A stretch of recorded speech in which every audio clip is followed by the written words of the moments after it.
adoro começar os episódios com uma pergunta cabeluda. Então separei aqui no espremedor a minha primeira pergunta pra Gabi. Gabi, como que você percebe o seu espaço e os limites do espaço de outra pessoa? Olha, eu poderia responder falando, não percebo. Mas eu acho que eu vou deixar pra responder essa pergunta ao longo do episódio. Os limites são muito sensíveis, assim. Quando a gente fala de cuidado, então, acho que a gente entra numa seara um pouco mais complexa. E tem tudo a ver com limites, mas como identificá-los, né, gente? E bom, nesse episódio a gente recebe o Gabriel Ripardo, que é psicólogo e vai nos ajudar a explorar esse ponto mais delicado das relações. E relação tem a ver o quê? Com limite, né, gente? Mas como identificar isso? E como não deixar de olhar pra si ao cuidar do próximo, que é dar um pano pra manga.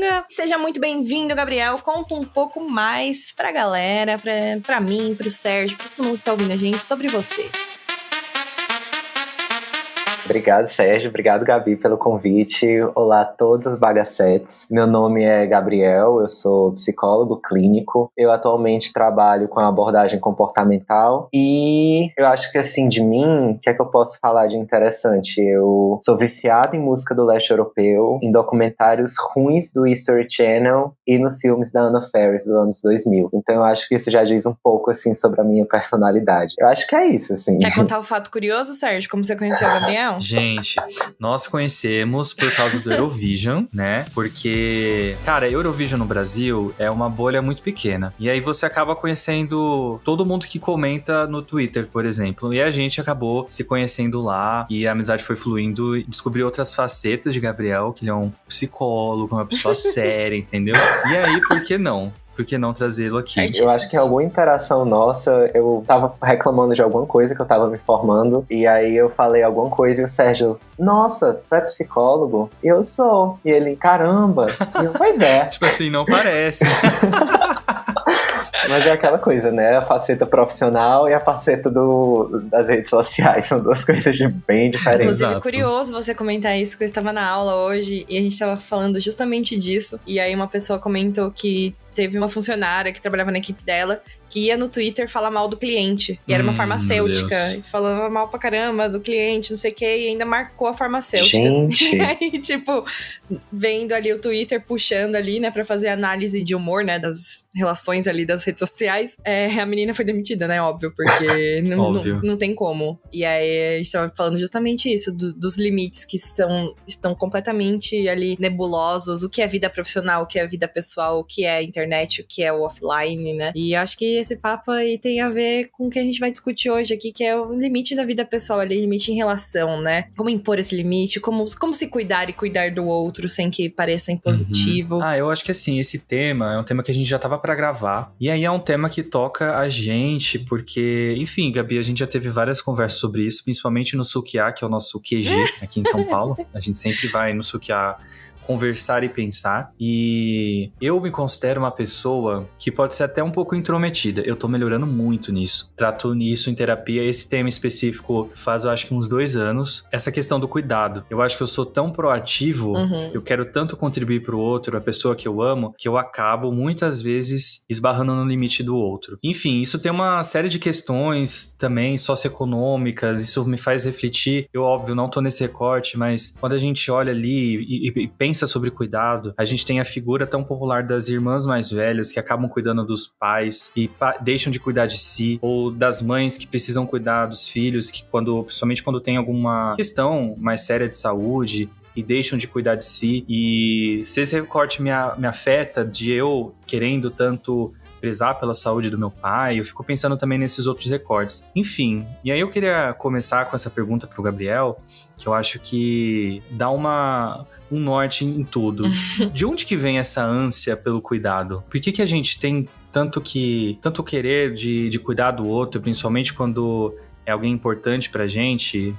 Esbarra em solidariedade também, esbarra onde que isso surge? Eu e a literatura acho que a gente não consegue quantificar, tipo, surgiu daqui. Mas eu acredito que é uma coisa muito comum hoje em dia. Eu acho que é um embate E como tu falou, né, tu tratou isso muitos anos em terapia. Então eu imagino que seja, porque é uma coisa que perpassa todo mundo, mas para você chegar nessa consciência de que isso ocorre, já é assim, é uma coisa que não acontece com todo mundo. Sim. Na nossa sociedade, assim, brasileira, tendo o nosso recorte de classe e economia, eu imagino que tenha sido muito influenciado pela religião, né? Que é, assim, o Brasil foi fundado em cima do catolicismo, do cristianismo, então eu imagino que uma das coisas que sejam muito reforçadoras para essa questão da gente ter que cuidar, talvez um cuidado até em que a gente tenha que se invalidar pelo outro, venha daquela coisa, assim, de cuidar do próximo, de se fazer disponível, de ser uma pessoa boa. Eu lembro de uma história de uma amiga da minha avó, que ela brasileira e se casou com um finlandês. Eu lembro, assim, que minha avó passou um período com ela e ela ficou abismada, porque na casa dela, o irmão dele foi passar um período e, tipo, no que ele chegou, ele teve que, por exemplo, ir no mercado, comprar as próprias coisas, e quando ele tava naquele ponto, assim, que o irmão já não aguentava mais ele em casa, ele virou e disse: olha, tem como você ir embora da minha casa? Tá me incomodando. E aquilo, assim, pra ela, foi uma coisa, era um assim, absurdo, meu Deus, né? Fora de então, assim, eu imagino que seja também uma coisa da nossa cultura, muito latino-americana, essa coisa de ter o cuidado, realmente, assim, do calor. Eu sinto, às vezes, que é quase como a gente não é tão acostumado a dizer eu te amo, e a gente associa com, tipo, não, se eu cuidar da pessoa é a minha forma de dizer isso, porque talvez eu não diga o suficiente, né? Exato. Só, olha que engraçado essa questão de cuidado e de relação. Eu acabei de olhar pra lá, tem um quadro de cortiça com anotação e tal, sei o quê. E minha cunhada tava trabalhando aqui semana passada que eu tava viajando. E acabei de ver que ela deixou um post-it pra mim. Beijo da sua cu favorita. Ela é minha única cunhada, gente. Mas que curioso, né? Então, tipo, a gente tem uma relação ali que a gente não tá no dia a dia uma da outra, mas a gente interage, né? Cuida uma da outra, independente do que ser, né? A gente não fala, tá, pô, te amo, mas a gente tá ali impregnado, às vezes num almoço de família, às vezes num abraço ali que você dá pra aquela pessoa que ela precisava, né? Realmente isso que o Gabriel falou de ações, né? É que eu acho que a gente vem muito dessa cultura de, uma ação vale mais que a palavra, sabe? E tem um ponto que eu me desloquei aqui, que eu ia falar disso e vi o post-it. Mas um ponto que eu acho que vem muito antes, assim, da questão biológica do ser animal, né? Que a gente vê cachorros, gatos também cuidando de filhotes, né? Muitas vezes os animais, eles já, depois de um tempo, ele já nasce propício pra ir pra vida adulta, né?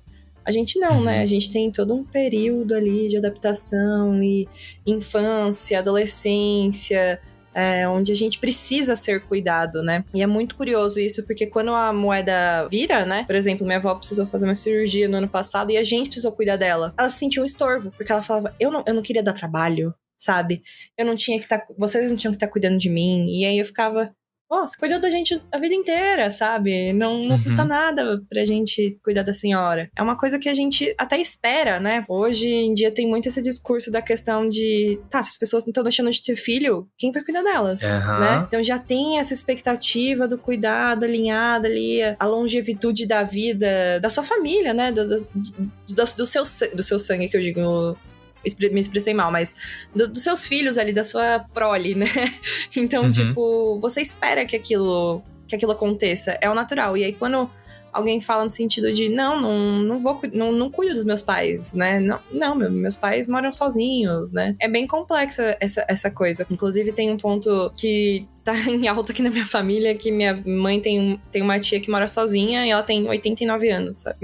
Minto. Ela tem 96 anos. Louco. E ela mora sozinha com um irmão de 80 e pouco, que ele é deficiente visual. Meu Deus. E ela tá passando por vários perrengues, porque ele não foi fazer reconhecimento de vida durante a pandemia, enfim, não estão recebendo salário de aposentado. Várias dificuldades financeiras, a casa caindo aos pedaços, e minha mãe tá se sentindo super culpada, porque ela não consegue cuidar dele, sabe? Tipo, mas ela falou, eu tenho tanta coisa pra cuidar aqui, sabe? Eu não consigo, eu não tenho possibilidade financeira pra ajudar eles. E aí eu acho que fica nessa questão de, tipo, essa pessoa precisa de cuidado, mas será que ela vai aceitar também, né? Então, quando a gente fala de pessoas mais velhas, assim, é muito complexo. É muito complexo a gente se impor e chegar e falar, não, você precisa ser cuidado. Nossa, você tá tendo um infarto, sabe? Tipo, você tá morrendo. Isso é muito complicado. Como você se impor ali, né? Então, como eu consigo fazer de uma maneira que não seja, tipo, prendendo a pessoa na cama e dando uma injeção, sabe? E abusiva, né? Porque senão se torna uma relação abusiva. Exato. Eu acho. Não, total. Eu acho que, assim, tem muitas camadas e é aquele velho discurso, né? De cada situação é uma situação. A Gabi falando, eu fiquei pensando, assim, eu tô passando por uma situação um pouco semelhante, que a minha avó, ela tem 91 anos. E até ano passado ela era, tipo, completamente independente. Mas aí ela sofreu um acidente e hoje em dia ela tá necessitando, assim, de um suporte. E a gente fez toda uma mobilização. Mas eu percebi, assim, tipo, que eu não tenho aquela vontade ou aptidão também de, tipo, ser aquela pessoa que tá cuidando dela ali fisicamente. E aí tiveram todos os cuidadores e eu falei assim, ó, no que precisassem fora isso, tipo, resolver alguma coisa no banco, ou resolver questão de comida, eu fico disponível, mas pra mim realmente, assim, cuidado físico não é. E eu fiquei pensando, assim, porque de certa forma também fiquei me achando mal, assim, eu fiquei, não, mas eu poderia tentar, mas aí eu acho que já entra naquela questão de tipo, mas eu não me sinto confortável nisso, sabe, tipo... É melhor, tem pessoas aí que se sentem e têm disponibilidade, então talvez eu estivesse só me atrapalhando e atrapalhando ela também, porque eu não vou dar o cuidado que ela precisa.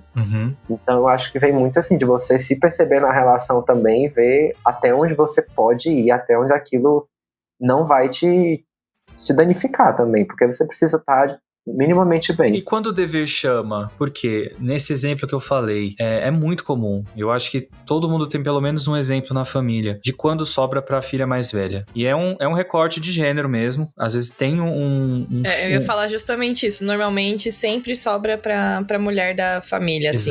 Exato. Eu tenho uma amiga, inclusive, que cuidou do irmão por muitos anos e tudo mais. É muito fácil você se ver no papel de mãe, né?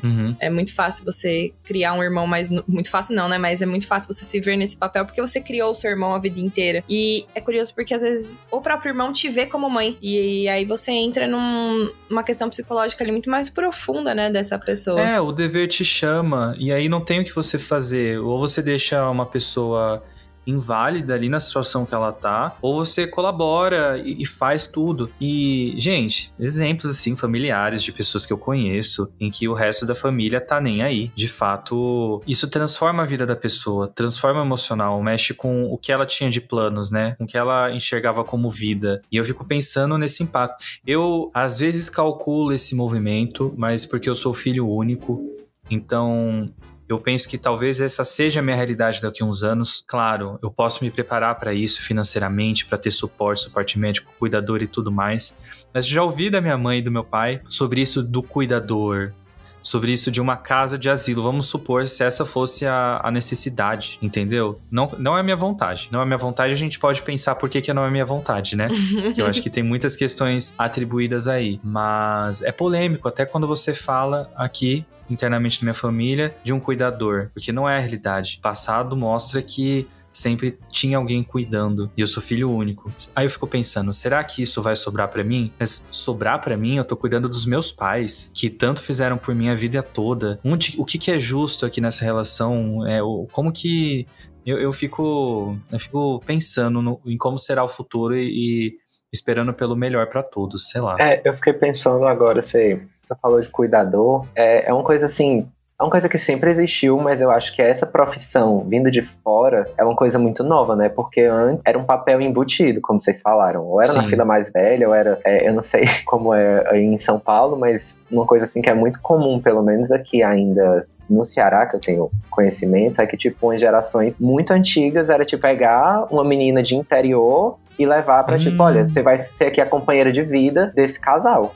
E pronto, sabe? Então, sempre, eu acho que assim, sempre teve, mas eu acho que vem aí, e vem assim também medo, porque de certa forma, para aquela pessoa, ela vai estar perdendo uma parte da independência dela, né? Ela vai estar se colocando na mão do outro. Sim. E nessa situação tem uma inversão aí da hierarquia que foi estabelecida, né? Então agora é o filho cuidando do pai. E eu acho que muito, talvez, desse tabu que seria sentar e discutir, sei lá, um pai sentar, uma mãe sentar e dizer, olha, vamos ver aqui como é que vai ser. É isso, assim, é de olhar talvez para uma criação que você não tem tanta certeza. Será que você fez um trabalho realmente bom? Será que eu conheço essa pessoa? E aí eu acho que tem muitas vertentes, assim, de discussão, né? Envolve tanto os nossos medos quanto os medos das outras pessoas também. E esbarra, eu acho que também nessa questão de limite, né? Que você falou de independência e tudo mais. Até onde eu posso falar, olha, que nem você falou, ó, até aqui eu vou. Mas daqui pra lá eu não consigo, sabe? Daqui pra lá a gente não desce, não tenho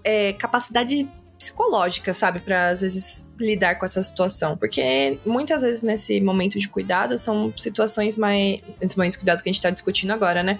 Mas é uma questão muito mais debilitada, sensível, né? Que exige ali, pelo menos, um equilíbrio emocional grande. Então, às vezes, você acaba se privando dessa liberdade, né? De você ter escolhas, de você ter esses limites pelo outro, né? Então, até onde eu tenho que abrir mão dos meus limites, sabe? Pelo cuidado do outro. Até onde eu tenho que respeitar os limites do outro. Um exemplo X, assim.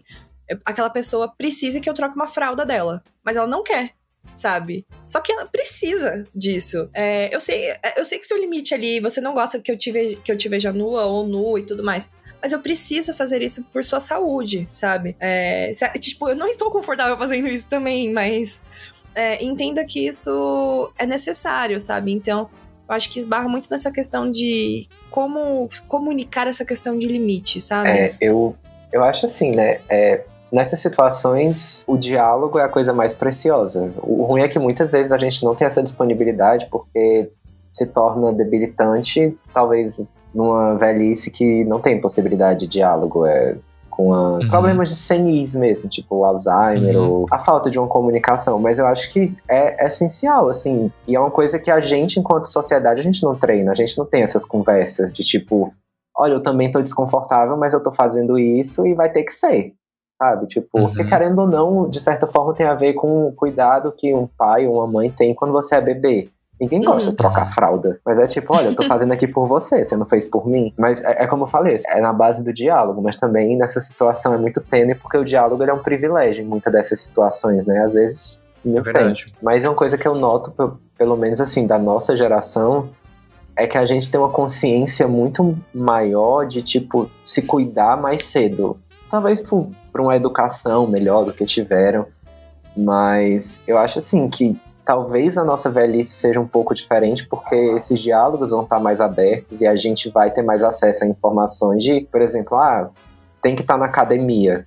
Você vai perguntar assim pra sua avó e pro seu avô não tinha isso. O que era academia? O que era academia? Eu prefiro acreditar, eu quero acreditar que a gente vai ter uma velhice mais tranquila e mais independente. Com uma visão mais nihilista, a gente nem vai ter velhice, o mundo vai acabar mesmo. Mas vamos ser bem honestos, né? Seria bom demais. Ia tirar essa coisa, esse peso das nossas mãos, se um meteoro cair amanhã, olha que delícia. Não precisa nem acordar pra trabalhar. Que delícia.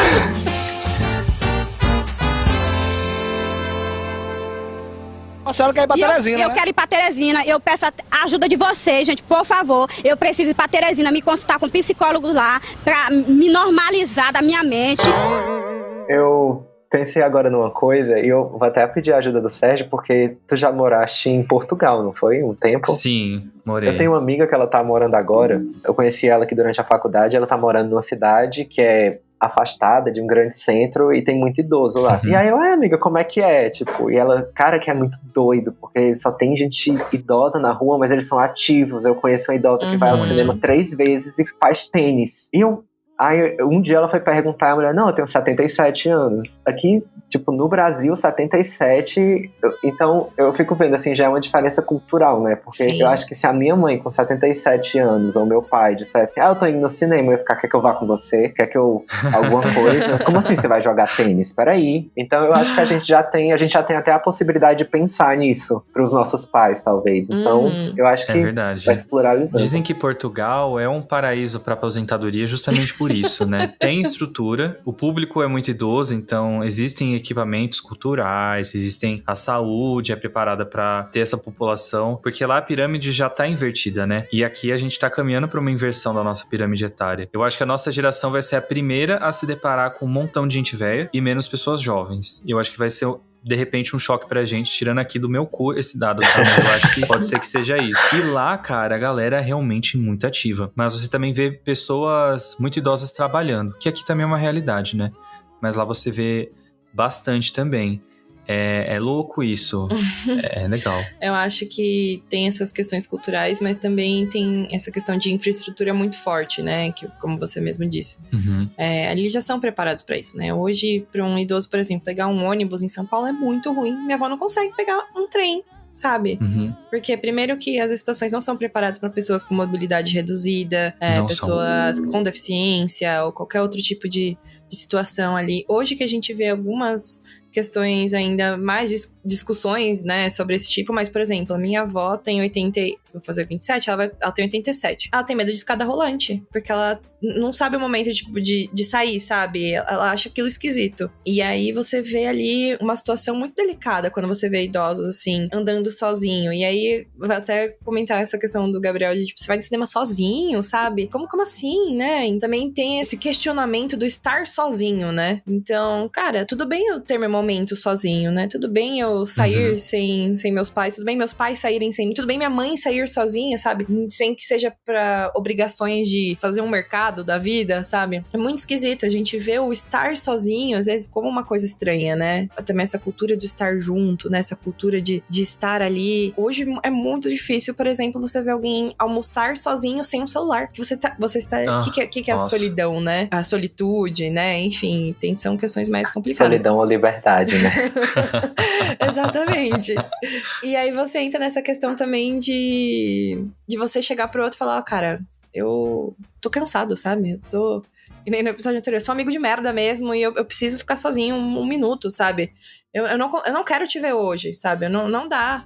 Não dá. Que nem quando eu voltei de viagem, tive férias recentemente, aí eu fui viajar e o Sérgio, você não quer vir aqui? Não sei o que lá, vai ter carnaval. Eu falei, Sérgio, eu não tenho capacidade emotiva, eu estou em completa ansiedade social de ver pessoas, eu não quero ver pessoas. Não consigo. Aí ele falou, não, tudo bem, sabe? Então, tipo, até onde a gente consegue impor esse limite, né, pro outro. De, eu quero ficar sozinho. Não é porque eu quero ficar sozinho pra sempre, né? Eu só quero ficar sozinho agora. Ou até daqui a pouco. Não quero ajuda, não quero opinião, não quero que olhe pra mim. Esquece. Exato. Às vezes é bom. Mas é muito difícil você pedir esse momento, né? Onde eu quero chegar é como eu consigo pedir esse momento de meu autocuidado, sabe? Eu acho que é essa a palavra. Porque é um autocuidado a gente também se distanciar de cuidados alheios. Assim, pode soar repetitivo, mas eu acho que entra de novo assim na questão, primeiro, do autoconhecimento e segundo também do diálogo, porque enquanto tu tava falando, eu me coloquei assim, se eu chamasse algum amigo pra vir e o amigo dissesse assim, não, eu acho que se me pegasse num dia ruim eu ia ficar, tá com raiva de mim, fiz merda. Porque eu acho assim, de novo, como sociedade a gente não é treinado de uma forma assim bem bruta, mas treinado pra dizer não, a gente tem que aceitar tudo, a gente tem que ir, porque a gente não pode fazer desfeita. E, querendo ou não, assim, quando esses comportamentos surgem, isso na nossa sociedade parece que a pessoa é grossa, ou ela se isola, e a gente tem muito isso de colocar, assim, né? A gente precisa encaixar pessoas em caixas. Então, se a Gabi hoje, ela não quer vir, é porque, ela é solitária. Não, ela está querendo ficar sozinha. É diferente de ser uma pessoa solitária. Não significa que ela queira se mudar pro meio do mato e nunca mais ver gente, sabe? Mas eu acho que esteja muito longe disso. É engraçado, né? Hoje em dia é o sonho. É o sonho dos nossos avós e tataravós era vir pra cidade, o nosso é se meter no meio do mato de novo. Mas, continuando, né? Eu acho que é isso, assim. E tem muito também de você conseguir dizer isso. Porque muitas vezes a gente tá em situações podres porque a gente não conseguiu dizer não quero ir. Porque não é educado, porque não é doce. E como falar isso, eu acho que também é importante, assim, porque você não vai chegar e dizer não, e não responder. Você pode falar, olha, hoje eu não vou estar podendo, porque não tô muito bem da cabeça. Dar banho no peixe, não né? É? A gente começa a dar essas desculpas. E é uma questão cultural, voltando pra essa questão de Portugal, né? Porque eu tenho uma amiga que trabalhou em agência lá e tal. E ela fala que as pessoas lá são muito diretas, né? E, o Sérgio morou lá, ele sabe, né? Muito. Que eles falam, tipo, você empresta alguma coisa? Ele fala, não. Aí você fala, nossa, gente, eu só tô pedindo um lápis, sabe? não precisa ser grosso, tá fazendo chorar, sabe? E é uma questão muito cultural, né? Essa questão de, tô usando agora, da gente se justificar, o porquê do não, né? Não, justifique.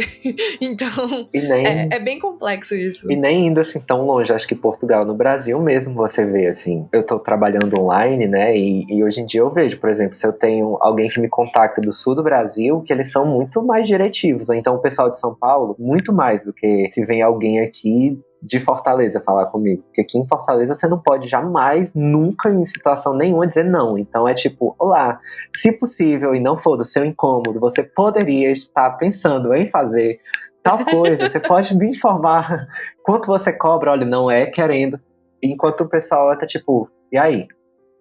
E às vezes eu fico nisso, sabe, eu fico tipo, olha, meu Deus. Mas aí pelo menos já é assim, é um bom treino, né? E eu acho que é uma comunidade mais assertiva. A gente tem que se tornar mais assertivo em conseguir comunicar o que é que a gente realmente quer, né? Hoje até eu tive terapia hoje, então estou aqui bem calmo. Mentira. Mas uma reflexão de outro assunto que nem é tão parecido com esse é que, às vezes, para a pessoa dizer algo para você, existe um grande peso, uma grande dificuldade, um grande... Não sai, não é natural. Pouco que a pessoa diz quer dizer muito, porque para ela é muito. E uma reflexão sobre como a gente precisa estar mais atento. Voltando tudo isso pro lado do cuidado, né? Isso de quando a gente esbarra em limites pessoais. Eu acho que se você se identifica com esse perfil, igual eu me identifico, da pessoa extremamente proativa, acho que a gente precisa entender melhor os sinais que o outro nos passa. Óbvio, existe espaço ali para autodesenvolvimento para todo mundo, né? Se a pessoa não comunica, se a pessoa permite, é porque existe uma questão ali dela também. Mas qual que é o nosso papel nessa relação, né? Será que a gente não pode estar com os olhos, ouvidos, o tato um pouquinho mais ali aquecido, apurado? Pois é. É uma reflexão que eu tive hoje e eu venho pensando desde a hora lá da sessão e que é verdade. Acho que às vezes os sinais que a pessoa nos passa podem ser muitos, pode ser nada a ver também, né? É complexo essas leituras que a gente faz sobre o outro.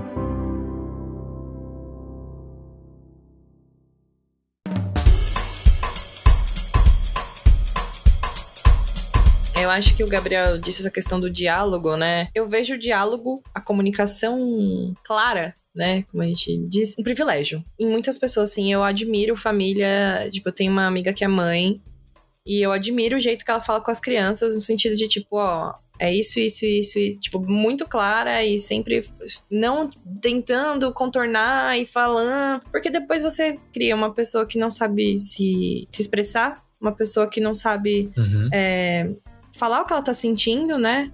Que reprime ali os seus próprios sentimentos.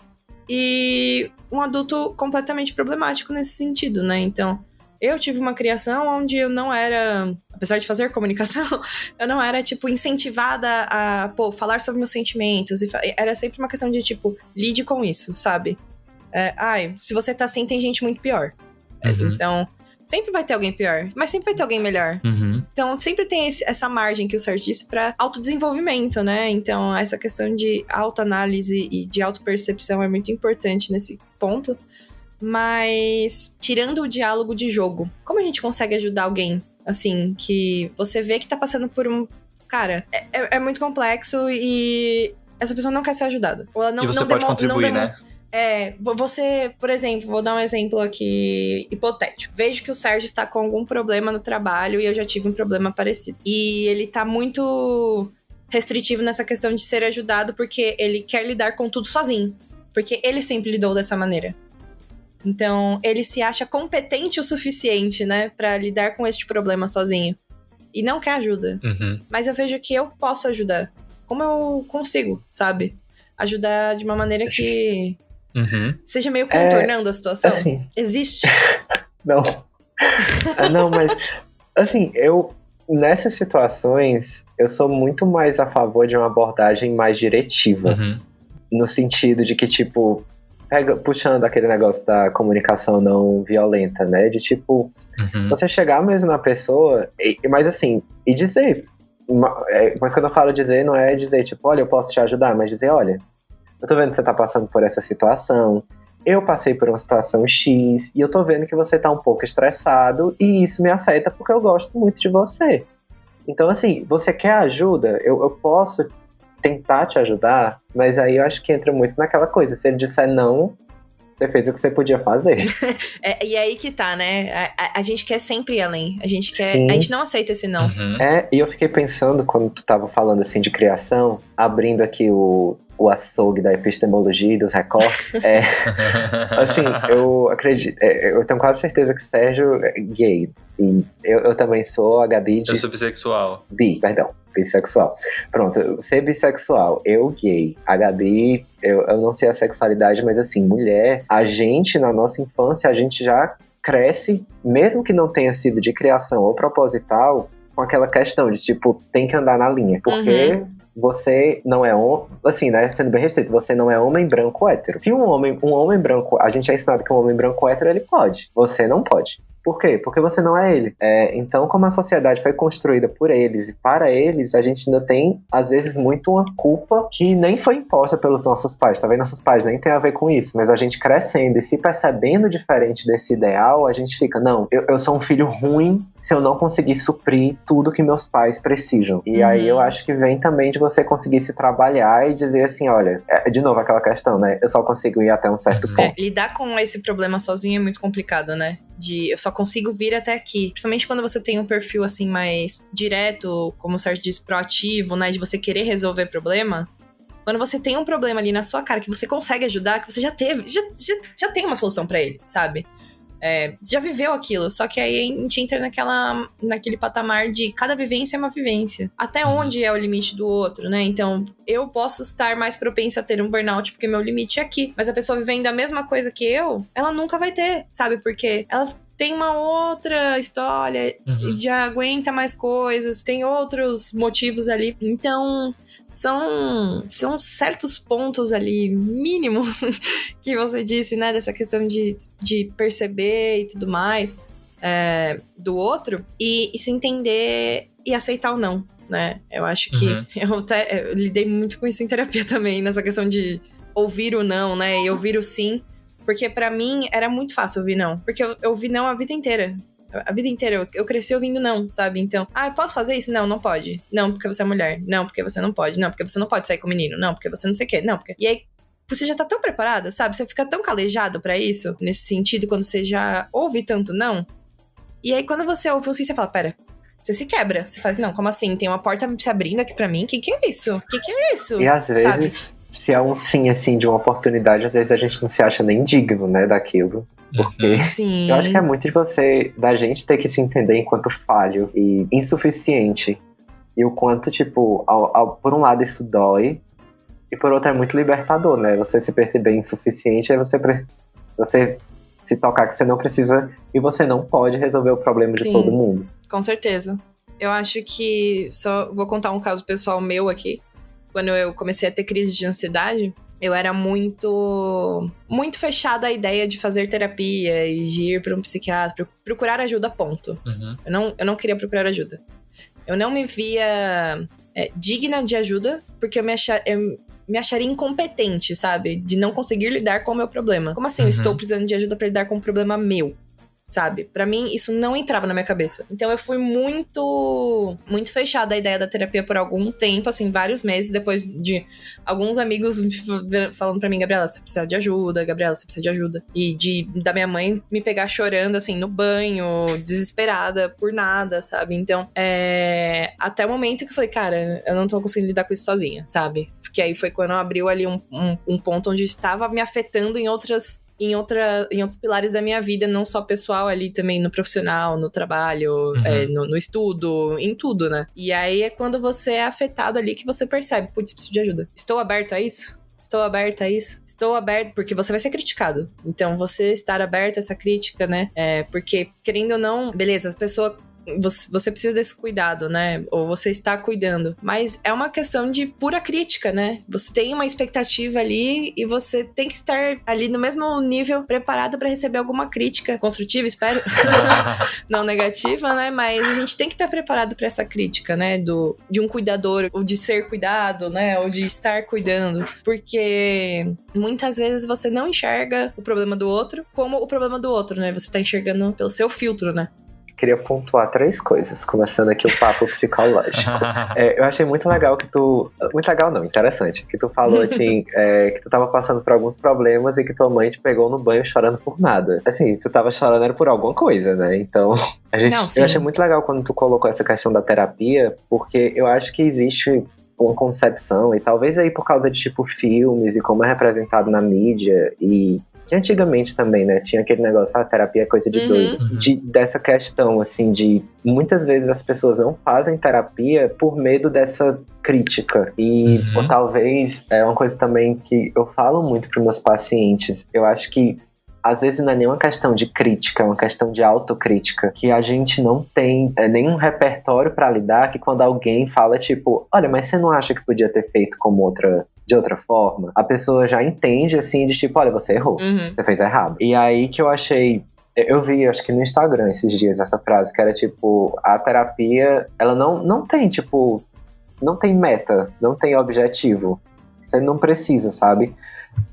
Porque eu acho que muitas vezes as pessoas, elas chegam assim, eu não consegui fazer o que foi combinado, então eu fico com vergonha de dizer. Mas assim, você tá muitas vezes pagando por um serviço e aquele local ali é seu, sabe? Então, tipo, o que se importa se você falhar? Eu tive uma vez uma terapeuta que ela falou isso. Eu fiz muito tempo de terapia. E aí, com a minha última... Aí você se graduou em terapeuta, olha só que beleza. Exatamente. Agora ele é autossuficiente. Mentira. Mentira, cada dia mais perturbado. Olha, o maior mito que existe é que, tipo, terapeuta... Pode perceber, a pessoa mais surtada que você conhece na sua vida, ela provavelmente é psicóloga. Porque não tem como, não tem. Mas, assim, voltando, né? Eu lembro que um dia eu cheguei, tipo, um caco na terapia e eu fiquei... tá tudo merda. Eu sou uma merda. O mundo é uma merda. E eu queria, sei lá, afago de mãe. Isso é ridículo. Eu tenho 23 anos. E ela... Qual o problema? E eu fiquei, verdade, sabe? Então, assim, tipo, eu acho que a gente às vezes não consegue lidar nem com os nossos próprios desejos, porque a gente tem uma concepção. Eu tava ouvindo um dia desse o episódio sobre envelhecer de vocês, né, que vocês fizeram com os meninos. E eles falam isso, assim, de tipo, às vezes você tá numa idade, você fica, isso é ridículo. Sendo que, tipo, é ridículo por quê? É o seu desejo, sabe? Você não é ensinado nem a validar aquilo. A gente não é ensinado a validar nem nossos desejos, quem dirá as nossas limitações, né? Nossa, exatamente. Potente, eu diria. Potente. Eu acho que, assim, como uma última pergunta, né? Porque eu até sanei muitas das minhas dúvidas e esse episódio serviu pra continuar com reflexões que ele fez hoje, olha só. Exato, eu tô estendendo o horário. Como que a gente lida com a falta de autocuidado de alguém que a gente ama? Porque, assim, isso gera um peso, isso gera uma preocupação, isso gera uma ansiedade, isso gera um medo de um futuro possível em que você não vai ter essa pessoa, de repente pela atitude que ela tá tendo agora, ou de repente por um caminho que ela não quer seguir. Como que a gente lida, né, dessa perspectiva de quem quer fazer? Como que a gente pode, sei lá, digerir isso e aceitar? Eu já acho que eu já dei a resposta. Aceita que dói menos, né? Mas como que eu chego até lá? Eu acho, assim, que por mais piegas e merda que possa ser, é um trabalho diário, sabe? De novo, assim, dessa questão de você se perceber insuficiente, sabe? Às vezes, talvez uma situação mais delicada seja tipo, um pai, uma mãe que você ama muito e que tá precisando de uma ajuda, mas assim, antes de ser seu pai, sua mãe, era uma pessoa. E talvez aquela pessoa não queira ajuda. Assim, isso acontece também, por exemplo, com a gente, psicólogo. Muitas das vezes a gente sabe, assim, tipo, eu gosto muito desse paciente, desse cliente, e eu quero muito ajudar, mas assim, se a pessoa não faz, eu não posso lá pegar na mão dela e dizer, bora. Diferente do que as pessoas acham que o psicólogo faz, né? Pois é o que eu falo, assim, não faz intervenção. Na primeira sessão eu falo, olha, é um momento seu, eu tô aqui pra te devolver, mas se você também não quiser fazer, eu não posso fazer nada. E acaba que é isso, assim, pelo menos a terapia que eu pratico, ela é disso, assim, é de você, da gente conseguir dentro da nossa relação, treinar essas coisas. E você conseguir treinar esse papel de tipo, de insuficiência, treinar, aceitar esse desejo. Eu acho que é isso, assim, por mais que doa, tem muitas coisas que doem e uma hora, eu não posso nem dizer que a dor vai passar, mas você vai conseguir aprender a lidar com ela melhor, porque dor sempre vai existir. Dor sempre vai existir. Nossa, é bem pra cima pra acabar com o episódio mesmo. Mas é isso, né? Não tem como fugir. Razão. Gabriel, 2024. Não, mas tem isso, sério. Eu acho que, eu tive muito tempo visão de pessoa que fez terapia, agora eu tô tendo a visão como terapeuta, e são duas coisas completamente diferentes, sabe? Às vezes eu falo umas coisas que eu fico, meu Deus, isso não fez o menor sentido. Aí eu pergunto assim pra pessoa, ela, nossa, você foi no ponto, e eu fico, caramba. É uma sintonia. Ou então, às vezes, eu falo uma coisa e eu fico, de onde eu tirei isso? Que coisa bonita. A razão. Eu faço isso nas terapias. Eu chego falando um monte de coisa e aí eu chego pra minha psicóloga e falo, fez sentido alguma coisa que eu disse? Porque pra mim não tá fazendo sentido nenhum, sabe? Eu só preciso colocar pra fora. Eu preciso organizar minhas ideias. Aí eu fico... Tem 50 minutos, eu fico 45 minutos falando, né? E aí ela vai e organiza todas as minhas ideias como um planner. Faz um mapa mental. É, basicamente isso. Mas, Gabi, muito obrigada. Foi muito gostoso de ter aqui hoje, conversando abertamente com a gente. Ter você cuidando da gente aqui e exemplificando, trazendo aqui soluções, quem sabe, né, para as pessoas. Ou também reflexões. Depende do seu ponto de vista. E obrigado, Sérgio, por abrir o seu coração também para os bagacetes. Tamo aí. E obrigado você, bagacete, por ter chegado até aqui também. Neste próximo episódio, a gente não tem ainda, né? Não temos mesmo. Tem que cortar. Já que não isso, tem o que Rafa. falar, vamos... Não, deixa aí pro bagacete entender como é a realidade das pautas deste programa. Mas como a gente não tem o que falar do próximo... Gabriel, fale aí pra galera como que eles podem te encontrar. Redes sociais, se quiserem marcar uma consulta, você trabalha... Que plataformas onde você atende. Online, né? Como que as pessoas podem chegar até você? Vocês podem me encontrar tanto no Instagram, quanto no TikTok, que agora eu virei também. Virou. Ripardo.psi. A tiktokização São dos das psicólogos. Profissões. Eu acho que isso ver, né? Eu tô pauta pra um episódio, hein, Sérgio? Eu estou pra fazer dancinha. Vai ser o próximo. Mentira, não tô prometendo. Meus arrobas são ripardo.psi. Ripardo é só trocar o C de Ricardo por P, que acontece muito. Ripardo. Assim, questão de atendimento, pode entrar em contato comigo por alguma dessas redes. Atualmente eu atendo por alguns sites, mas minha agenda, normalmente ela é muito flutuante e tem alguns que estão fechados. Então, assim, a gente pode conversar e o que fizer sentido, talvez, para cada pessoa. E eu queria, assim, agradecer também todo mundo que tá ouvindo e vocês por terem me convidado, que eu adorei muito estar aqui. Eu espero que tenha feito sentido alguma coisa que eu falei, porque às vezes até eu me perco. Mas agradecer e a todos os bagacetes que estão ouvindo, que tenha feito sentido e que de alguma forma tenham conseguido, sei lá, talvez abraçar alguma dor que a gente... Ou então perceber que todo mundo é doido e todo mundo sofre, que às vezes é o que a gente precisa, né? Já é o suficiente. Exatamente. Bom, muito obrigado. Verdade. Muito obrigado pela companhia, por compartilhar esse conhecimento com a gente. A gente se vê no próximo episódio. Um beijo. E tchau, tchau, querido bagacete. Até a próxima. Tchau, tchau. Você ouviu O Bagaço da Laranja. Siga a gente nas redes sociais, é tudo @Bagaco Podcast. E esse episódio foi editado por Rafael Peregrino. E a música tema é uma produção do Droid Step.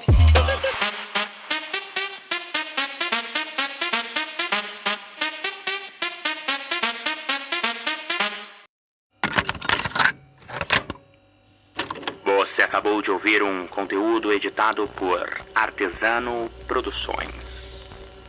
Obrigado. Versão brasileira, minha produtora.